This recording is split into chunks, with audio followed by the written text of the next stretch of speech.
Alors, pour l'exercice 5, on a à bord d'un bateau, le tiroir de féculents contient 2 sachets de riz. Alors, on a 2 sachets de riz, 3 sachets de pâtes. Ça, c'est pour les féculents. Alors, pour le tiroir de protéines, on a 3 boîtes de thon, 2 boîtes de veau et une boîte de viande de bœuf. Ok?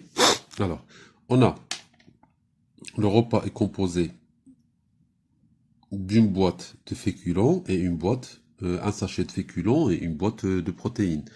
Alors, pour composer son repas, le matelot prend d'abord un sachet au hasard de féculents et une boîte de protéines.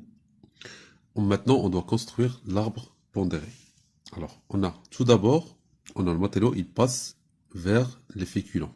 Il tire soit un sachet de riz, soit un sachet de pâtes. Après, il va partir dans le deuxième tiroir.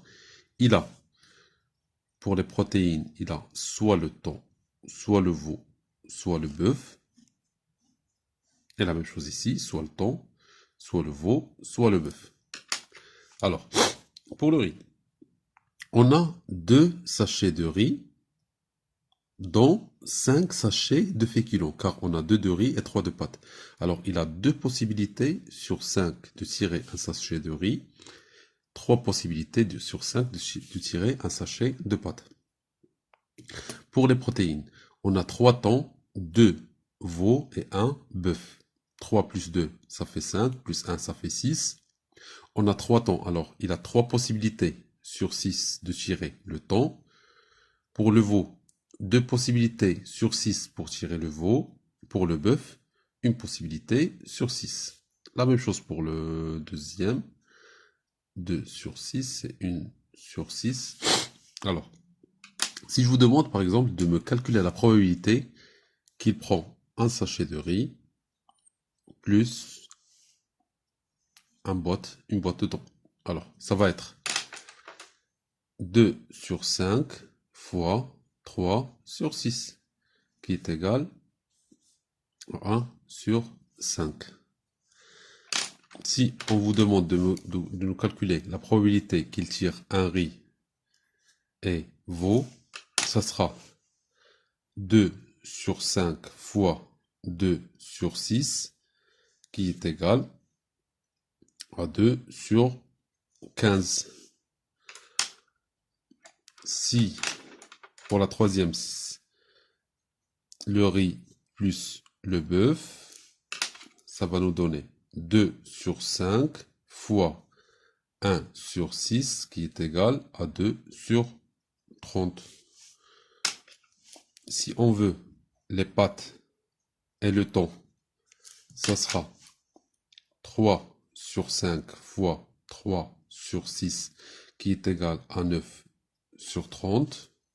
On peut la simplifier, ça va être égal à 3 sur 15 sur 10, pardon. Les pâtes et le veau, ça sera 3 sur 5 fois 2 sur 6, qui est égal à 1 sur 5. Et pâtes bœuf, ça sera 3 sur 5 fois 1 sur 6, qui est égal à 1 sur 10. Alors c'est ça pour toutes les probabilités. Alors on a 1 cinquième, 2 quinzième, 2 trentième, 3 dixième, 1 cinquième et 1 dixième. Et on doit remarquer à la fin, si on pose tout au même dénominateur, que la somme de toutes les probabilités doit être égale à 1. 6 sur 30 plus 4 sur 30 plus 2 sur 30 plus 9 sur 30 plus 6 sur 30 plus 3 sur 30, ça nous donne 30 sur 30 qui est égal à 1. Alors la somme de toutes les probabilités toujours doit être égale à 1.